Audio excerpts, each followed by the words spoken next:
Have you ever felt that creeping sensation of being watched while driving alone at night? That moment when your headlights catch something in the darkness that shouldn't be there?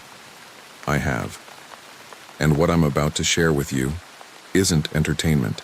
It's a warning. The thing about dashcams is they're meant to be a silent witness, an impartial eye recording the mundane moments of our daily commutes. Insurance claims, fender benders. But sometimes they capture things they were never meant to see. Things that change you forever. These 3 stories found their way to me through various channels: online forums, personal connections, and in one case, a hard drive left anonymously at my doorstep. I've verified them as much as humanly possible, and I believe them to be authentic.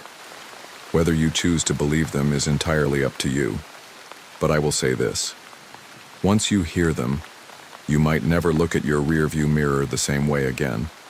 Before we dive into these disturbing accounts, I'd really appreciate it if you could hit that like button and subscribe to help Dr. Bonechill reach 10,000 subscribers. Your support means everything. And please leave your thoughts or similar experiences in the comments below. Sometimes sharing is the only way to make sense of the inexplicable. Now let's begin with our first account. A routine late-night drive that became something much more sinister. It was just another Tuesday night. That's the thing about life-changing moments, they rarely announce themselves.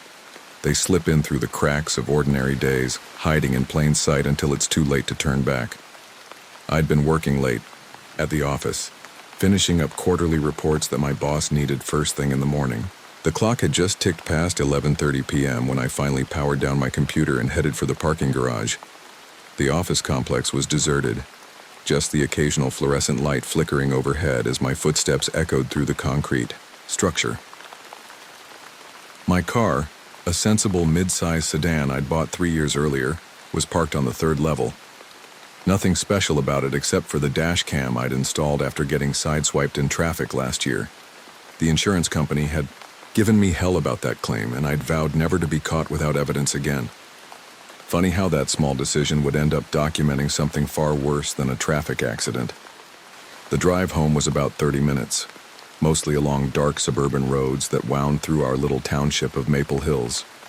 It's one of those planned communities that sprung up in the early 2000s, cookie-cutter houses with just enough architectural variation to maintain the illusion of uniqueness.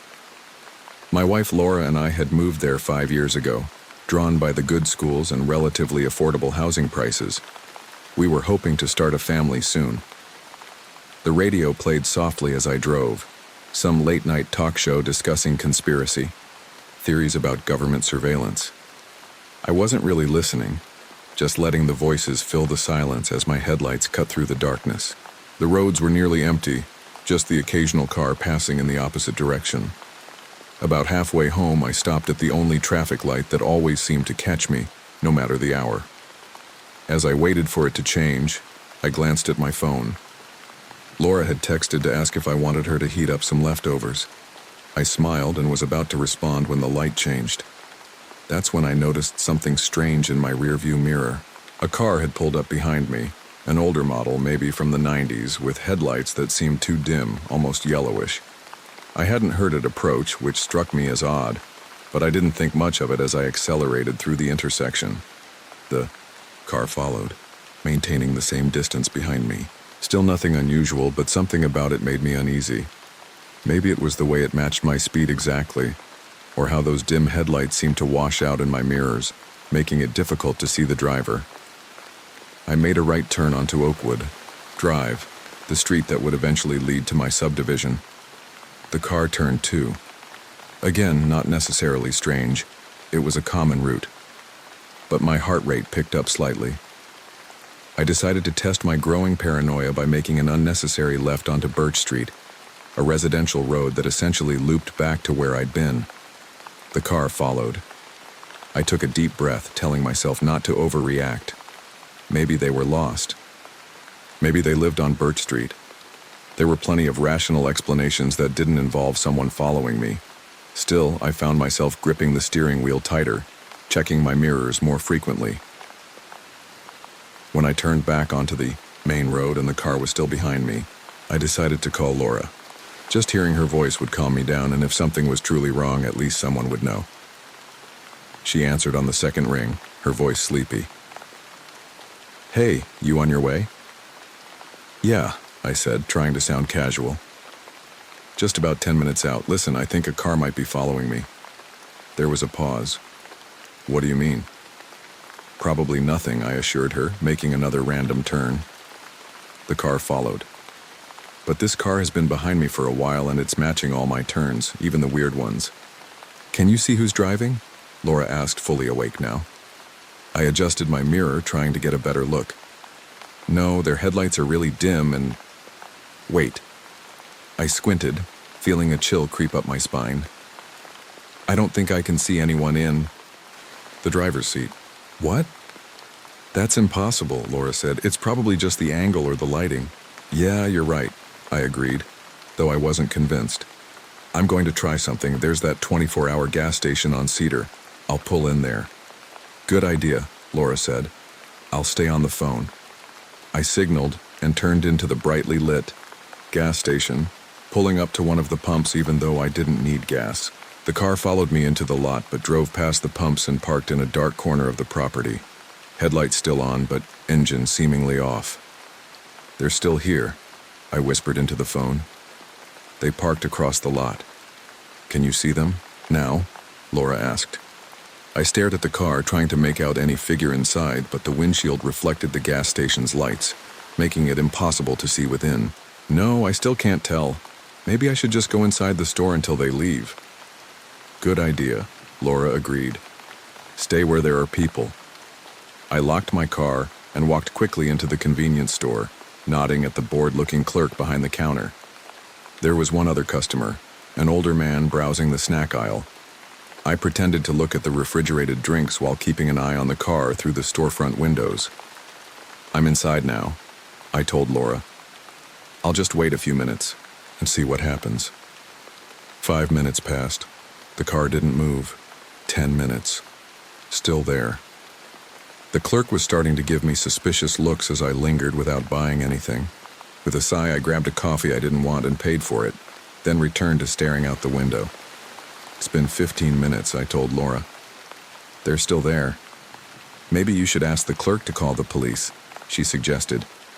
I was considering, when suddenly the car's headlights turned off.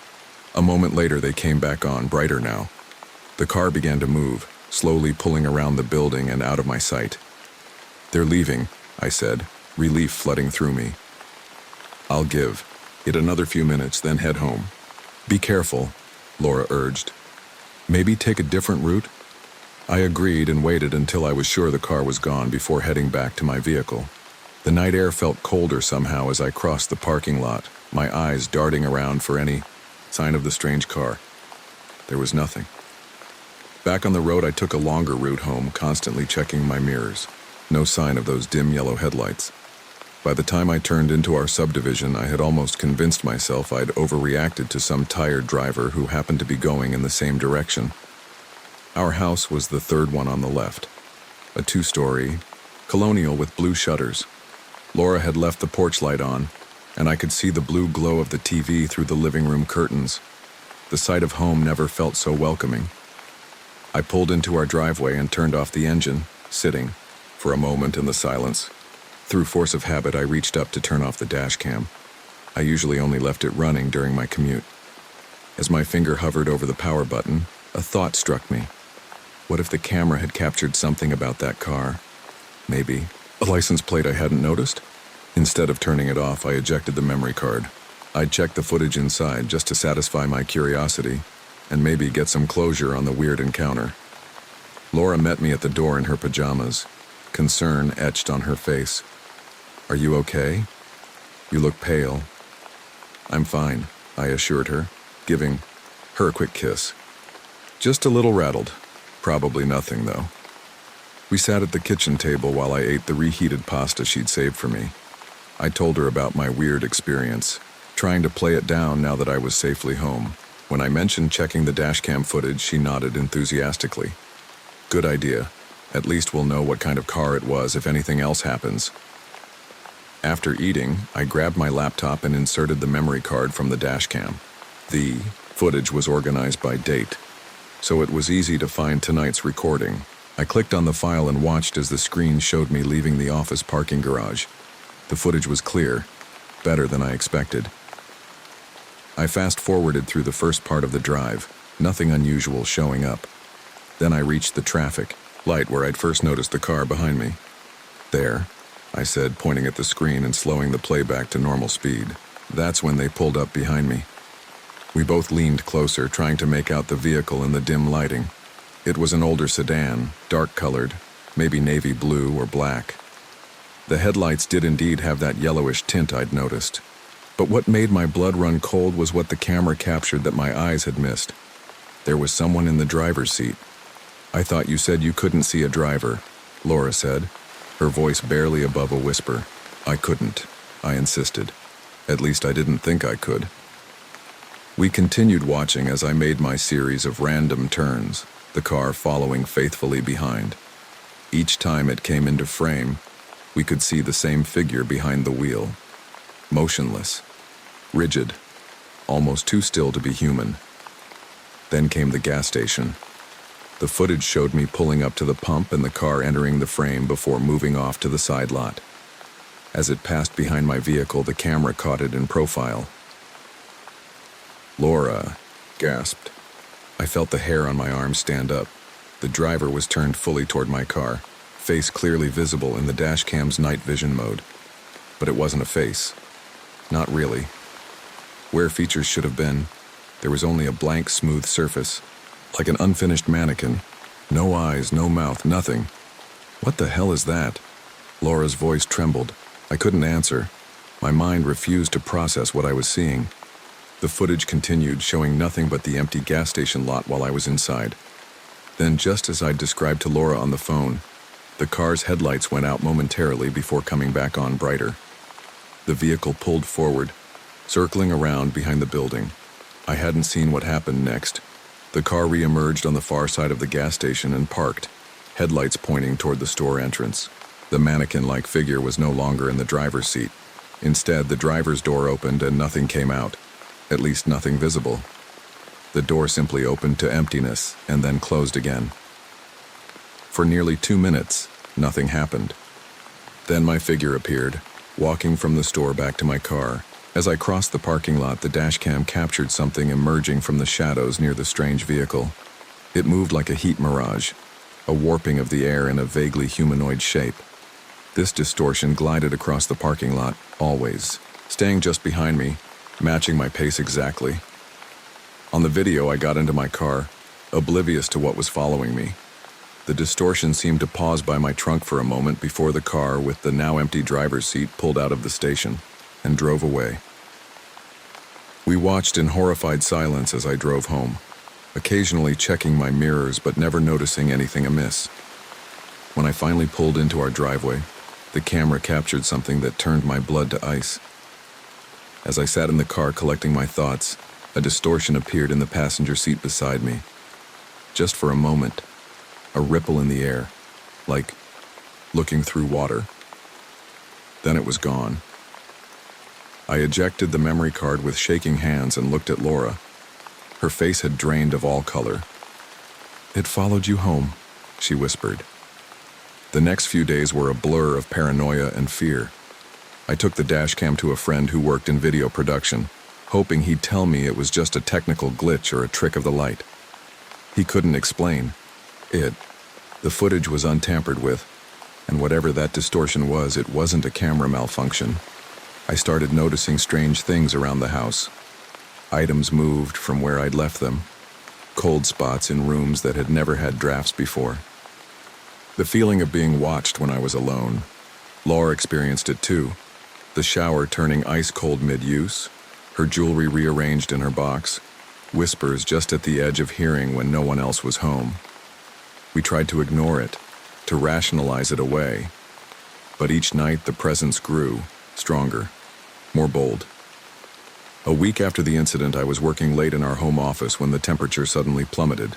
My breath fogged in front of me and the computer screen flickered. In the darkened monitor, I could see a reflection of the room behind me, and something else.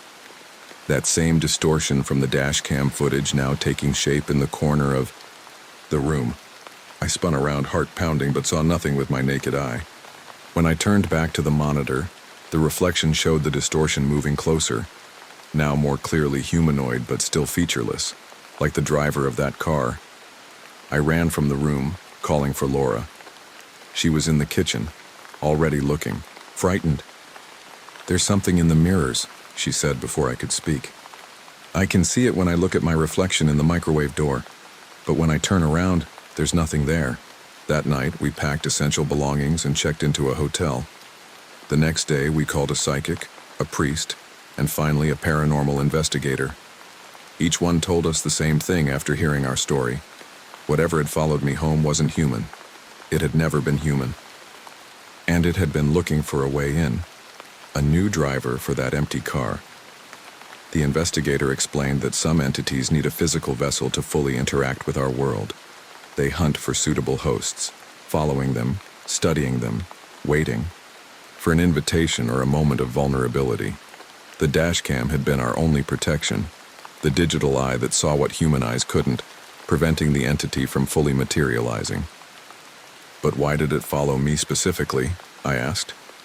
The investigator looked grim. "Sometimes it's random. Sometimes they're drawn to specific energies. Have you experienced any significant loss recently? Any trauma that might have left you spiritually vulnerable?" Laura and I exchanged looks. 3 months ago, we had lost a pregnancy at 12 weeks. We'd been trying to heal, to move forward, but the grief still lingered just beneath the surface. "That would do it," the investigator said quietly when we told him. "Grief creates a kind of opening. They sense that. We sold our house within the month, taking a significant financial loss to be rid of it quickly. We moved across the country, hoping distance would sever whatever connection had been established. I destroyed the dashcam memory card after transferring a copy of the footage to a secure cloud account. Evidence I never wanted to see again, but couldn't bring myself to erase completely. For a while, we thought it had worked. The strange occurrences stopped. We started to rebuild our lives, even talking about trying for a baby again.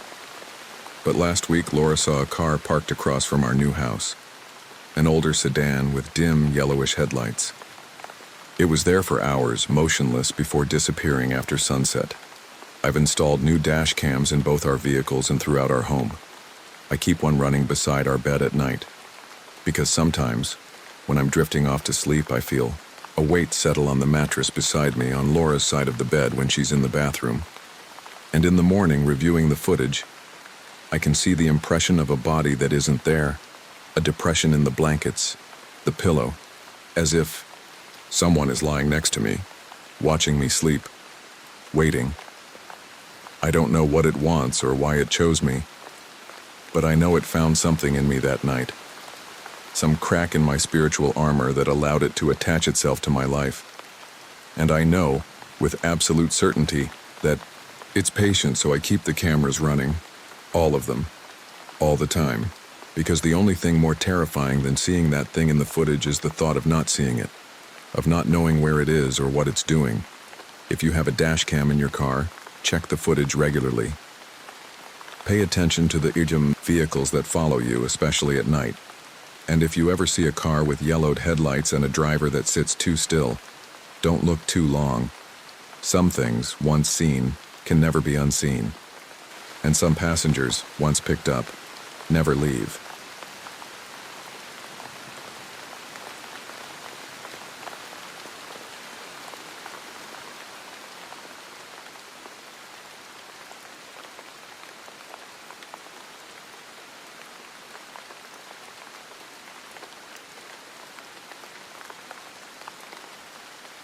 I've always prided myself on being rational, logical, the kind of person who can explain away the things that go bump in the night. Ghost stories were just that, stories. Urban legends were cautionary tales dressed up as the supernatural. And coincidences were just statistical inevitabilities, not fate or divine intervention. That was before March 17th of last year, before the Detour, before my dashcam recorded something that shattered everything I thought I knew about reality. Should start at the beginning. My name is Daniel. I'm a pharmaceutical sales rep covering a territory that spans 3 counties, which means I spend most of my working hours on the road, driving from doctor's office to hospital to clinic, pitching our latest medications. It's not glamorous work, but it paid well enough for a comfortable suburban home in Willow Grove, a decent car, and enough left over to support my mild photography hobby. The dashcam was my wife Rebecca's idea. After I got a speeding ticket, swore I didn't deserve. She suggested we invest in one, not just for potential legal protection, but also for her peace of mind with me being on the road so much. It was a high-end model that recorded in 4K, had night vision capabilities, and automatically uploaded footage to cloud storage when connected to Wi-Fi. I installed it myself one weekend and promptly forgot about it. Until that night in March. Was returning from a conference in Pittsburgh, about a 3-hour drive from home. The conference had run late, and I hadn't hit the road until after 9 p.m. The night was moonless and unusually foggy, the kind of fog that seems to swallow your headlights and makes the reflective road markers your only reliable guide. I'd been driving for about an hour and a half when I saw the flashing lights ahead. As I drew closer, I could make out the shapes of police cruisers blocking the highway. An officer in a reflective vest was directing traffic toward an exit ramp. An accident, I assumed, or maybe road construction. I followed the Detour signs onto unfamiliar back roads. My GPS recalculated, showing the new route would add about 30 minutes to my trip. Annoying, but not catastrophic. I settled in for the longer drive, turning up the podcast I was listening to. Something about advances in artificial intelligence. The detour took me through small, unincorporated communities I'd never heard of. Towns where the main street was all of 4 blocks long, with a single traffic light and buildings that looked like time had forgotten them sometime in the 1970s. The fog was thicker here, hanging low over empty streets that seemed too quiet, even for the late hour. About 15 minutes into the detour, I noticed something odd. I hadn't seen another car since leaving the highway. Not a single vehicle coming the other way, no one else following the same detour. Just empty roads stretching before and behind me. Guess I'm the only night owl out tonight, I murmured to myself, trying to shake off the growing unease. The GPS directed me to turn onto Mill Creek Road, a narrower 2-lane stretch that cut through dense woods. The tree branches formed a canopy overhead, blocking what little ambient light there might have been. My headlights carved a tunnel through the darkness, fog swirling in their beams like living things. That's when my GPS suddenly lost signal. The screen froze, then went blank before rebooting. Recalculating, the automated voice announced, but the map remained empty. My location shown as a tiny blue dot in the middle of nowhere. Perfect, I sighed, pulling over to the shoulder. I'd have to use my phone's mapping app instead, but when I tried to open it, I found I had no service. Not even a single bar. I tried rebooting my phone, but the result was the same. No service. I contemplated turning around, but I had no idea how far I'd have to backtrack to find another route. Moving forward seemed like the better option. Mill Creek Road had to lead, somewhere eventually. After driving for another 10 minutes or so, I came to a crossroads. No signs indicated which way to go. No markings on the weathered asphalt offered any clues. I chose right, following my instinct that this would lead me back toward the highway sooner. The road narrowed further, barely wide enough for 2 cars to pass. The fog pressed in closer, so dense now that I had to slow to a crawl. My headlights reflected off the white wall ahead, creating an eerie glow inside the car. The podcast had long since ended, and I'd been driving in silence, too focused on navigating the treacherous conditions to bother finding new audio. Through the silence, I became aware of a strange sound, a rhythmic tapping coming from somewhere above me. Tap, tap, tap. Pause. Tap, tap, tap. I rolled down my window and listened. Nothing but the soft purr of my engine and the distant hoot of an owl. I rolled the window back up, and there it was again. Tap, tap, tap. I reached up to touch the roof of my car, wondering if a branch had fallen. Nothing seemed amiss. Probably just the heating system making weird noises, I told myself. Cars do that sometimes.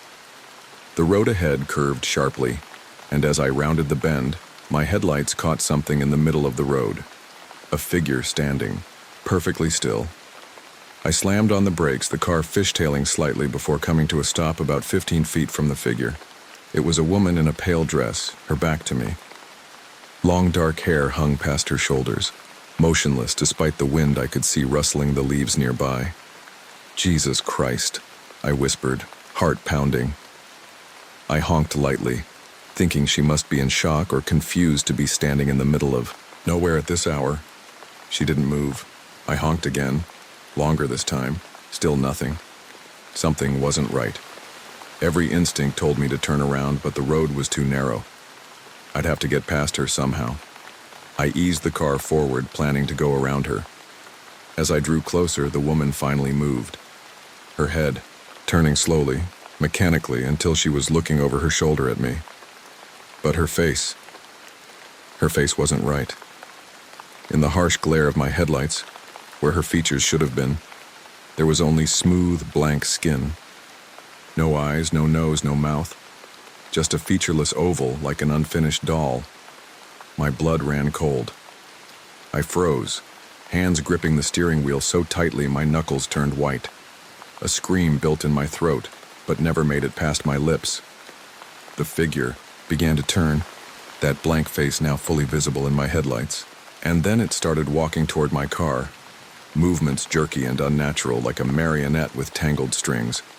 I threw the car into reverse, nearly hitting the gas pedal through the floor. The tires spun on the wet asphalt before finding purchase, and the car lurched backward. I kept my eyes on the figure, watching in horror as it picked up speed, matching my retreat. The tapping sound above me grew louder, more insistent. Tap, tap, tap, tap, tap, tap. I spun the wheel, executing a clumsy three-point turn on the narrow road, and floored it in the opposite direction.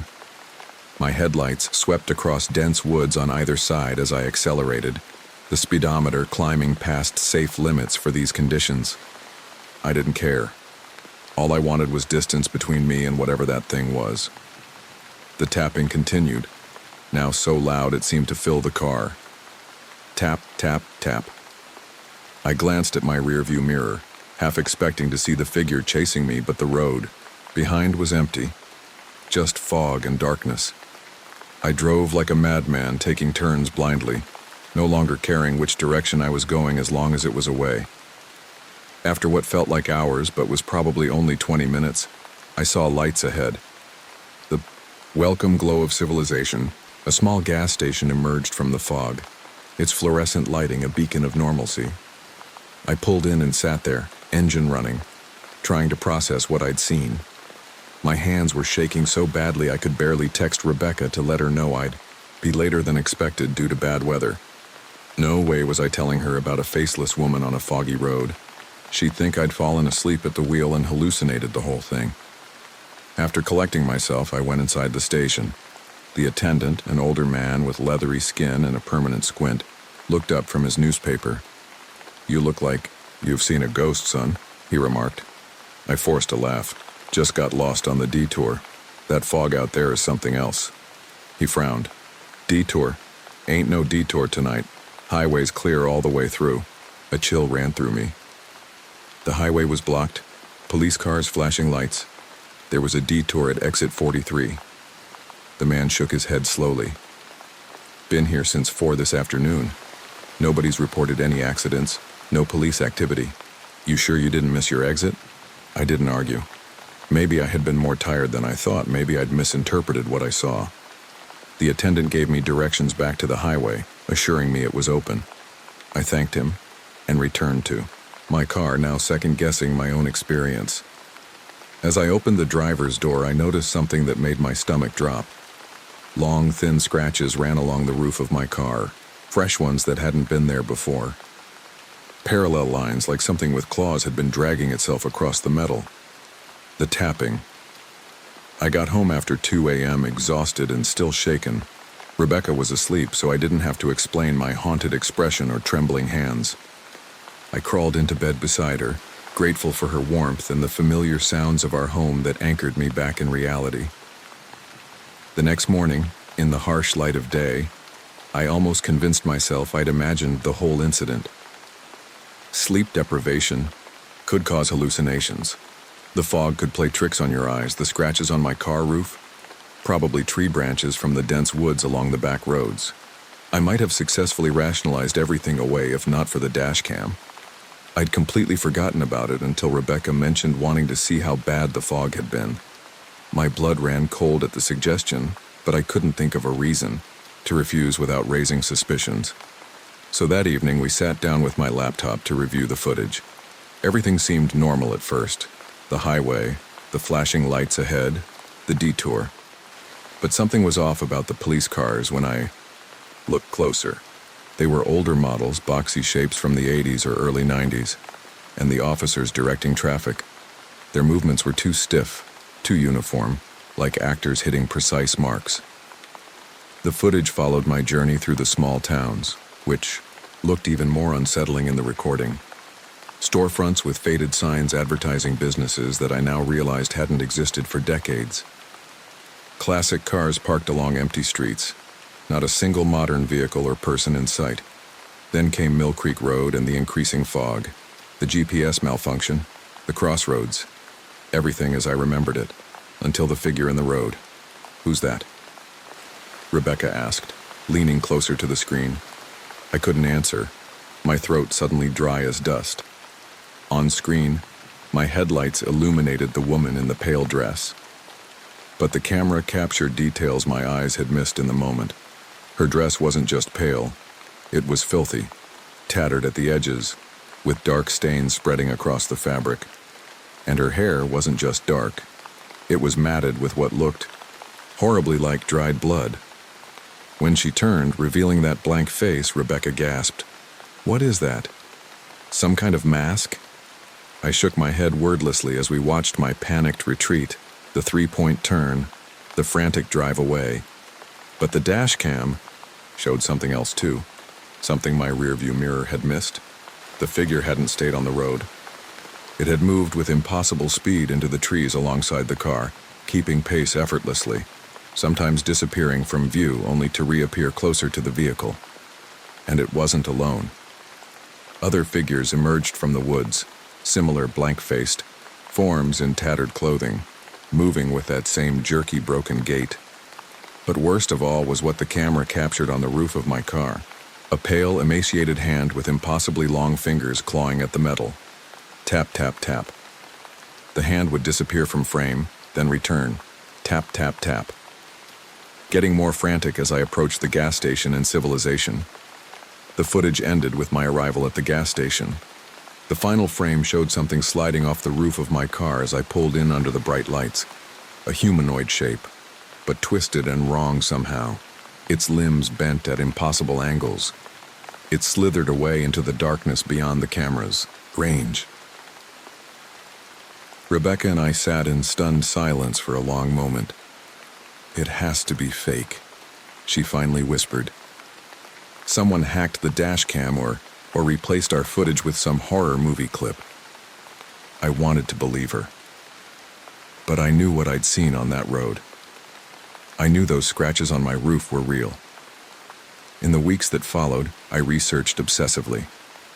I found old newspaper articles about a stretch of highway that had been rerouted in 1992 after a series of fatal accidents. The original road, now abandoned, ran through several small towns that had been slowly dying since the new highway diverted traffic away from them. One article in particular caught my attention. Dated March 17, 1991, exactly 31 years before. My experience, it described a horrific accident involving a charter bus carrying a theater troupe. The bus had crashed and burned on Mill Creek Road during heavy fog. All 26 passengers were killed, their bodies reportedly burned beyond recognition. The theater group had been touring with an experimental mime show. I've never driven that highway at night again. I take different routes now, even if it means adding hours to my journey. I've installed more dash cams in my car, front, rear, both sides, interior. Not because I think they'll protect me, but because I need to know if it happens again. Because here's the thing about that detour. I don't think it was random. I've spoken with paranormal researchers who suggest that some places exist in a kind of limbo. Not quite our world, not quite the next. Places where the veil between realities is thin, especially on anniversary dates of tragic events. And if you happen to cross into one of these places, you might attract attention from the other side. The researchers had a theory about the faceless figures too. They believe that in some cultures, the face is considered the window to the soul. When someone dies violently in confusion or pain, sometimes their soul doesn't fully transition. They become trapped, faceless entities searching for a new vessel, a new identity to steal. That thing on my car roof was trying to get in. Sometimes late at night when I'm driving and a fog rolls in, I hear it again. Tap, tap, tap. I check my dash cam, footage obsessively, frame by frame. So far nothing has appeared, but I know it's just a matter of time, because I've started seeing detour signs on familiar roads, police lights in the distance that disappear when I get closer. And sometimes, in my rearview mirror, just for a split second, I catch a glimpse of a pale figure standing in the middle of the road behind me. They're trying to lure me back to that limbo place where they wait, faceless and hungry. Back to Mill Creek Road, where they can finish what they started. So if you're driving, late at night and see flashing lights ahead, police directing you onto an unfamiliar detour, check your dash cam later. Look carefully at those officers, at their movements. Ask yourself if the towns you pass through seem just a little too quiet, a little too forgotten by time. And if you hear tapping on your roof, soft at first, then more insistent, don't stop driving, don't look back, because they're patient, these entities. They've waited decades for new faces, and they'll wait for you to make a mistake.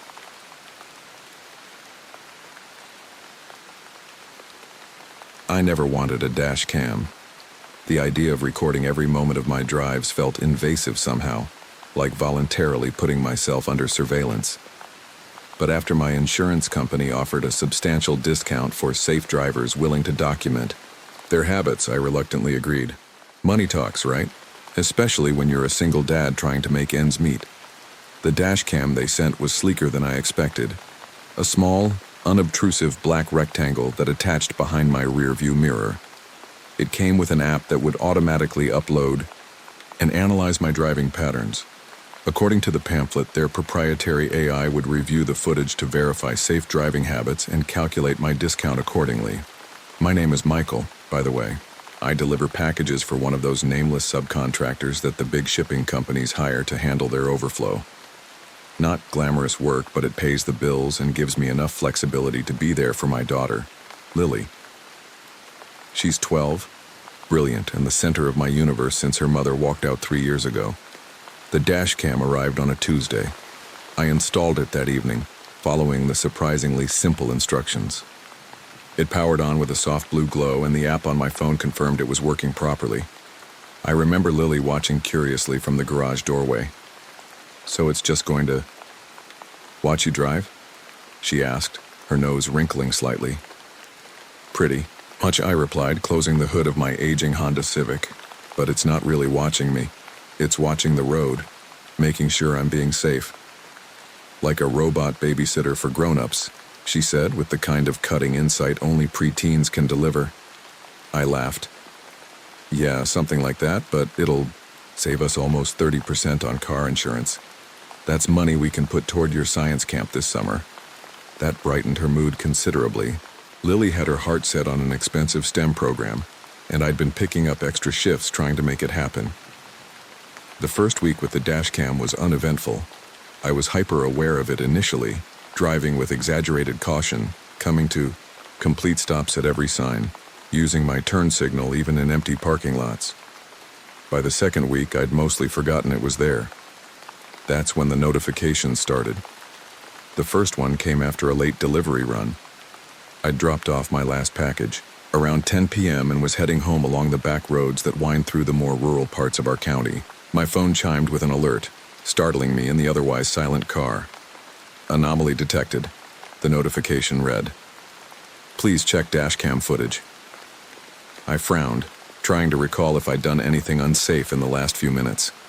I hadn't been speeding, hadn't run any lights or signs. Curious, I pulled into a gas station and opened the app. The footage automatically queued up to the supposed anomaly. It showed a dark, empty road, the one I'd just been on. My headlights illuminated the pavement ahead, the yellow line stretching into the distance. Nothing unusual. Then I noticed it, a brief flicker of movement at the edge of the frame. Something, pale, darting across the road maybe 50 yards ahead. It was there and gone so quickly I might have missed it if I blinked. I replayed the section several times but couldn't make out what it was. A deer, maybe? They were common in these parts. I dismissed it and drove home, forgetting about the incident by the time I walked through my front door. 3 days later, another notification. Anomaly detected. Please check dashcam footage. This time, I was driving, through town in broad daylight. Again, I pulled over to review the footage. It showed me stopped at a red light, nothing out of the ordinary. But just as the light turned green, there was another flicker. This time, a dark shape moving across the intersection, visible for only a single frame. It could have been a pedestrian or another car, though the timing seemed off. I shrugged it off as a glitch in the AI's detection system. These programs weren't perfect. False positives were to be expected. The third notification came a week later, while I was driving Lily home from school.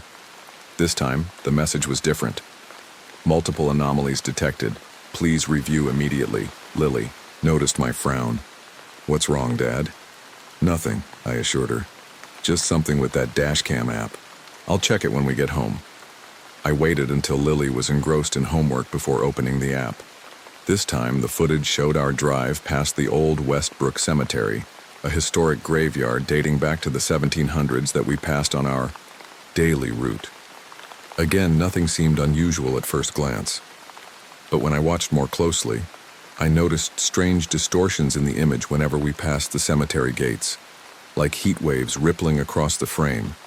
And there were figures, just barely visible through these distortions, standing among the gravestones, standing along the iron fence, standing at the gates, dozens of them, motionless, all facing the road, facing my car. I blinked, rubbing my eyes, and played it again. This time, I didn't see them. The distortion was still there, but the figures were gone. Had I imagined them? Was I just seeing patterns in digital artifacts? That night, I dreamed of those gates. In the dream, I was driving past the cemetery, but my car slowed against my will, rolling to a stop directly in front of the entrance. The gate swung open silently, revealing a path that hadn't been there in reality. A narrow gravel road leading deep into the cemetery, disappearing into fog. From that fog, shadows moved toward me, taking human shape as they approached. There, faces were familiar somehow, though I couldn't place them. I woke with a gasp, sheets damp with sweat. It was 3:17 a.m. From the corner of my eye, I caught a flicker of movement by my bedroom door, something pale disappearing down the hallway, toward Lily's room. I was out of bed instantly, heart pounding. The hallway was empty, shadows perfectly still in the nightlight's glow. I checked Lily's room anyway. She was fast asleep, peaceful, undisturbed. I stood watching her breathe for a long moment before returning to my own bed, though sleep eluded me for the rest of the night. The next day brought no new notifications, but I found myself unable to focus at work. Those distortions in the footage, the figures I thought I'd seen, they nagged at me. During my lunch break, I researched the cemetery's history on my phone, finding nothing particularly sinister. It was old, yes, with the expected legends that accumulate around any centuries-old graveyard, but nothing that stood out. On my way home, I deliberately took the route past the cemetery, slowing as I approached the gates. In daylight, it was just a peaceful, somewhat neglected historic site. Ancient headstones listed at odd angles, and the groundskeeper's cottage sat empty. The county had stopped funding a full-time position years ago. As I drove past, my phone chimed. Another notification. Critical anomaly detected. Immediate review required. My hands trembled slightly as I pulled over about a quarter mile past the cemetery. The app opened automatically this time, the footage already queued up. It showed my car approaching the cemetery gates, slowing just as I had done. But in the footage, something impossible happened. The gates swung open as I neared, just like in my dream. And through those open gates, dozens of figures stood in perfect rows, all facing the road. Facing me. The footage zoomed in without my input, focusing on the figures. They were people, men, women, children, dressed in clothing from different eras, from colonial attire to modern dress, all standing perfectly still, all sharing one horrifying feature. Their eyes were pure black voids, empty holes revealing nothing but darkness within. The video continued playing as my car passed the cemetery. One of the figures, a woman in what looked like a 1950s dress, turned, her head to follow my car, then another, and another, until all of them were facing my direction, those empty eye sockets somehow still conveying an intense, hungry focus. My blood ran cold. This couldn't be real. The gates had been closed when I drove past. There had been no people, certainly no black-eyed figures from different time periods. The dashcam was malfunctioning. It had to be. With shaking fingers, I called the insurance company's technical support line. "Insure right, how can I assist you today?" a cheerful voice answered. "My dashcam it's showing things that aren't there," I explained, trying to keep my voice steady. "I think it's defective." "I'd be happy to help with that," the representative said. "Can I have your policy number?" I provided the information, listening to her typing in the background. "Ah, yes, Mr. Reynolds, I see you're part of our Safe Drive monitoring program. What seems to be the issue with your dashcam?" I explained about the anomaly notifications and the impossible footage of the cemetery. As I spoke, I realized how crazy it sounded, like the plot of a horror movie, not something you report to your insurance company. "I understand your concern," she said when I finished, her tone noticeably cooler. "Let me place you on a brief hold while I consult with our technical team." The hold music played for nearly 5 minutes before she returned. "Mr. Reynolds, our team has remotely diagnosed your device and found no malfunctions. The footage you're describing, we don't see any of that in our copies. Your dashcam is transmitting normal road footage to our servers." "What? That's impossible." "I'm looking at it right now," I insisted, staring at the paused image of black-eyed figures on my phone screen. "Sir, the algorithm doesn't make mistakes. If you're seeing something different on your device, perhaps there's an issue with your phone or..." She paused delicately. "Or perhaps you should consider speaking with someone about these perceptions." She thought I was hallucinating or lying. Either way, she clearly wasn't going to help. "Fine," I said tersely. "I'll figure it out myself." I hung up and sat in my car, staring at the footage that apparently only I could see.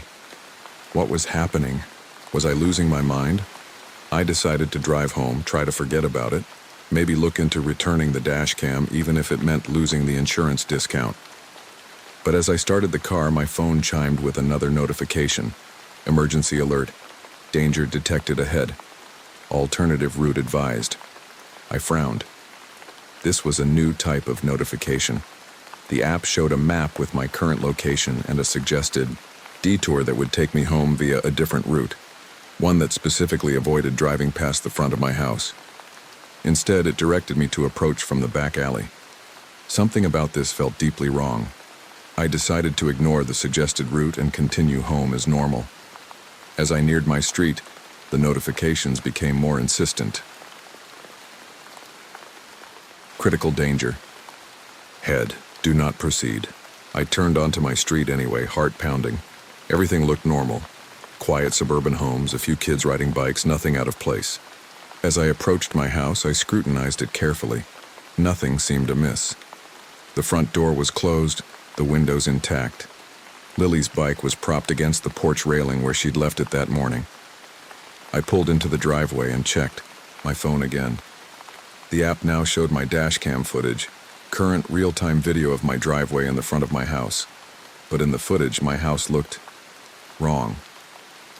The windows were dark, not reflecting the afternoon sunlight as they should. And there were shapes visible through those windows, indistinct figures moving inside my supposedly empty home. I looked up at the actual house.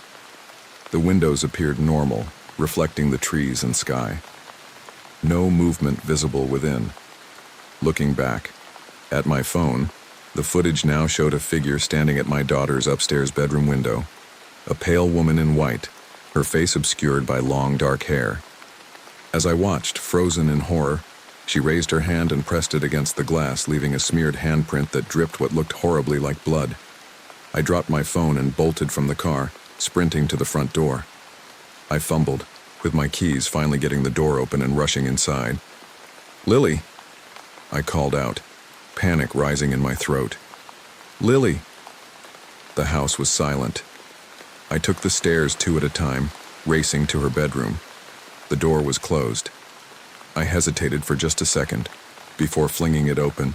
The room was empty, undisturbed. No sign of any pale woman, no bloody handprint on the window. Just Lily's neat bedroom, exactly as it had been that morning. I checked every room, every closet, finding nothing out of the ordinary. Finally, I remembered. Tuesday was Lily's coding club. She wouldn't be home for another hour. She was safe. At school. I sank onto the living room couch, my heart still racing. What was happening to me? The dashcam footage, the warnings, the figures that only appeared on camera, none of it made sense. My phone rang, making me jump. It was Lily's school. "Mr. Reynolds? This is Principal Mercer from Brookside Middle. There's been an incident with Lily. She became very upset during coding club, saying she needed to go home immediately because someone was in your house." When Mrs. Tanner tried to calm her down, Lily ran out of the building. "We've got staff searching the grounds, but I wanted to call you immediately." The world seemed to tilt sideways. When did this happen?" "Just a few minutes ago, around 4:15. The exact time I'd seen that figure in her window. I thanked the principal, promised to look for Lily, and hung up. My mind was racing. Somehow Lily had sensed what I'd seen in the dashcam footage. Or perhaps, whatever was in our house had reached out to her too. I ran back out to my car, intending to drive the route between school and home, looking for her. As I slid into the driver's seat, my discarded phone lit up with a new notification. "User in danger. Activating emergency protocol." The dashcam, which I'd nearly forgotten about in my panic, suddenly glowed bright blue. The app opened on my phone, without my input, showing footage that couldn't possibly be coming from my dashcam's current position. It showed Lily running down a street I recognized, Willow Lane, about halfway between her school and our house. She was looking over her shoulder fearfully as if being pursued, though no one was visible behind her. The footage shifted perspective, now showing what appeared to be the view from a different dashcam, one in a car parked along Willow Lane. Through this new viewpoint, I could see Lily approaching, but I could also see what she couldn't, a dark figure emerging from between 2 parked cars ahead of her, waiting. Without thinking, I started the car and sped toward Willow Lane, running, a stop sign in my desperation. My phone continued to show the impossible footage, now cycling through multiple perspectives, as if I was watching from several different dashcams positioned throughout the neighborhood. Through these various angles, I could track Lily's path, and see the dark figures closing in around her from all sides. I screeched onto Willow Lane, immediately spotting Lily about a block away. She was standing frozen in the middle of the sidewalk, staring at something I couldn't see. "Lily!" I shouted through my open window as I pulled alongside her. "Get in the car. Now!" She turned to me, her face pale with terror. "Dad, they're everywhere. Don't you see them?" I flung the passenger door open. "Get in, honey, please." She dove into the car, and I locked the doors the instant she was inside. "What did you see?" I asked, looking around frantically but seeing nothing unusual on the quiet street. "People," she whispered, shaking. But not people. They were following me, and they were at our house earlier. I saw them through the window during math class. They were looking for something. A chill ran through me. "You saw them at our house? How?" "On my phone," she said, pulling her device from her pocket. I got this weird app notification during class. It said, "Your home is being monitored for your safety," and showed our house. But there were people inside moving around. I tried to delete the app, but it won't let me. I stared at her in shock. "What app?" She turned her phone toward me. On the screen was the same Dashcam app that was on my phone, the one provided by the insurance company. But Lily didn't have a car. She didn't have a Dashcam. There was no reason for her to have this app. "I didn't download it," she said, reading my expression. "It just appeared this morning. I thought maybe you put it there to keep track of me, or something." My phone chimed with another notification. Looking down, I saw new footage, this time from what appeared to be a Dashcam inside our car, showing Lily and me from the perspective of the rearview mirror. But behind us, in the back seat that I knew was empty, sat a pale woman with long dark hair, her face hidden, her hand reaching slowly toward Lily's shoulder. I whipped around, but the back seat was empty. Turning back, I saw Lily staring at her own phone in horror. She was seeing it too. "Dad?" she whispered. "She's right behind me." My mind raced. The Dashcam. Whatever this was, it had started with the Dashcam. I reached up and tore the device from my windshield, fumbling with it in my panic. "What are you doing?" Lily asked, eyes wide. "Breaking the connection," I said, examining the small black box. There was no obvious way to turn it off. No buttons, no switches, just the smooth black casing and the lens. My phone lit up again. Tampering detected. Safety protocol activated. The Dashcam in my hand suddenly burned hot, and I dropped it with a yelp. It hit the floor of the car with a clatter but didn't break. Instead, the blue indicator light began pulsing rapidly, and a high-pitched tone emanated from the device. Both our phones chimed simultaneously, displaying the same message. Safety compromised. Initiating emergency countermeasures. The car's doors locked themselves. The engine, which I'd left running, shut off. And on both our phones, footage began playing. Not of the present, but of the future. Of what was about to happen. It showed Lily and me, still in the car, as darkness fell around us. It showed the pale woman materializing in the back seat, no longer just visible on camera but physically present. It showed other figures surrounding the car, pressing their faces against the windows, their black eye sockets leaking a thick, dark fluid that ran down the glass. It showed the woman reaching forward, her impossibly long fingers wrapping around Lily's throat as my daughter screamed. "Dad, make it stop," Lily begged, tears streaming down her face. I tried the ignition. Nothing. Tried the door, locked tight. Tried to break the window with my elbow. The glass held firm, not even cracking under the impact. It was as if the car itself had turned against us, transformed into a cage. The Dashcam continued its high-pitched tone, the blue light now pulsing in rhythm with my racing heartbeat. On our phones, the footage had stopped advancing, frozen on the image of those figures surrounding our car, waiting for darkness. I looked at my watch. Sunset was less than an hour away. "Lily, listen to me," I said, trying to keep my voice calm despite my terror. "We need to break this thing, the Dashcam, it's controlling everything." She nodded, wiping away tears. "How? We can't even dent the windows." I looked around desperately for something to use. My gaze fell on the cigarette lighter, an old-fashioned one that actually heated up. This ancient Civic still had one, even though I'd never used it. "The lighter," I said, pushing it in. "We'll burn it." "But what if that makes it worse?" Lily asked. "What if it gets angry?" As if in response to her question, the tone from the Dashcam changed, becoming deeper, almost like a growl.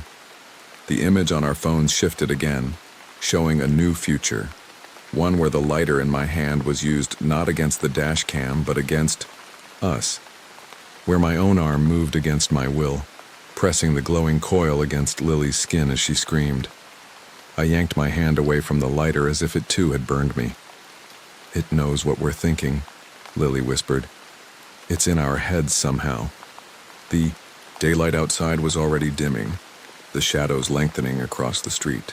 On our phones, the figures waiting in the future seemed to pulse with anticipation. Then Lily said something that made my blood run cold. "Dad, I think we're already dead." "What?" "No, honey. We're still alive. We're going to get out of this." She shook her head solemnly. "Think about it. The dashcam was supposed to record any accidents, right? To help with insurance claims. But what if we already had an accident? What if this is just the dashcam's recording playing over and over?" I wanted to dismiss the idea immediately, but something about it nagged at me. The notifications had started that night I was driving home late, the night I took the back roads. What if I hadn't made it home that night? What if Lily and I were just echoes, trapped in a loop of recorded footage? "No," I said firmly. "That's not possible. We're real. This is happening now." But even as I said it, memories began to surface, fragmentary, dreamlike. A curve taken too fast on a rainy night. Headlights in my eyes, screeching tires, Lily screaming from the passenger seat. Had that happened? Or was my mind creating false memories to fit Lily's theory? The dash cam's tone changed again, becoming almost melodic. Soothing, the blue light pulsed more gently, like a lullaby. "It's trying to make us accept it," Lily said softly. "It wants us to stop fighting." "Why? What does it want?" Lily looked at me with eyes too wise for her 12 years. "It feeds on this moment. Our fear, our confusion, our realization. I think it gets stronger every time we figure it out, but not enough to escape. It's been doing this over and over." The light outside had dimmed further. On our phones, the future was almost upon us, those figures pressing against the windows, the woman in the back seat becoming more solid with each passing minute. "Wait," I said suddenly. "The algorithm. The AI that was supposed to analyze my driving." I looked at Lily with dawning horror. What if it's not an AI at all? What if it's something else that found a way into our world through technology, through cameras and algorithms and apps? "Like a virus," Lily nodded, "but alive, conscious." The dashcam's light pulsed brighter at her words, as if in confirmation. "And it can manipulate what we see," I continued, thoughts racing. "Both through screens and—" I hesitated, looking out at the darkening street that suddenly seemed less solid, less real. "And maybe reality itself. Or what we think is reality," Lily added. "If we're just recordings," an idea struck me. "Lily, close your eyes." "What? Why?" "Just trust me. Close your eyes and cover your ears. Block out everything you can see and hear." She gave me a dubious look, but did as I asked, squeezing her eyes shut and pressing her hands over her ears. I did the same, plunging myself into darkness and muffled silence. If we were just recordings being played back by the dashcam, then without sensory input, maybe the recording would skip or glitch. Maybe we could break the loop. In the darkness behind my eyelids, I began to see flashes of light. Static, like a badly tuned television. The muffled sound in my covered ears became a roar, then voices. Hundreds of overlapping voices calling out in fear and confusion. I felt a sensation of falling, of being pulled apart and reassembled. When I couldn't bear it any longer, I opened, my eyes with a gasp. We were no longer in the car on Willow Lane. We were sitting in my Civic, but it was crushed around us. The roof caved in on the driver's side, the windshield a spiderweb of cracks. Through those cracks, I could see flashing, red and blue lights, emergency vehicles. Rain falling. Lily was beside me, her eyes still closed, hands still over her ears. But there was blood on her forehead, a gash that hadn't been there moments before. "Lily," I whispered. "Open your eyes." She did, slowly, looking around in confusion and growing horror. "Dad? What happened?"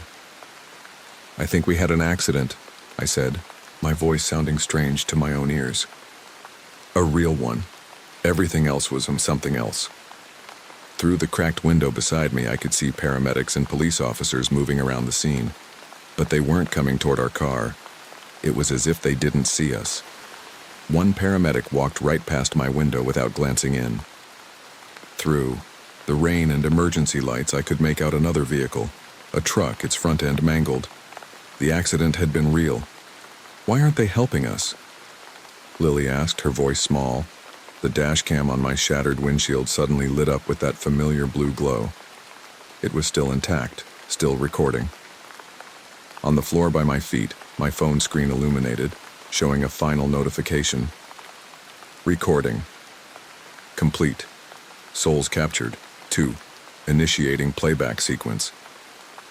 Understanding washed over me like ice water. We hadn't survived the crash. The dashcam hadn't been recording our driving habits for an insurance company. It had been recording our souls. At the moment of death, trapping us in an endlessly looping nightmare where we relived our last moments of fear and realization over and over.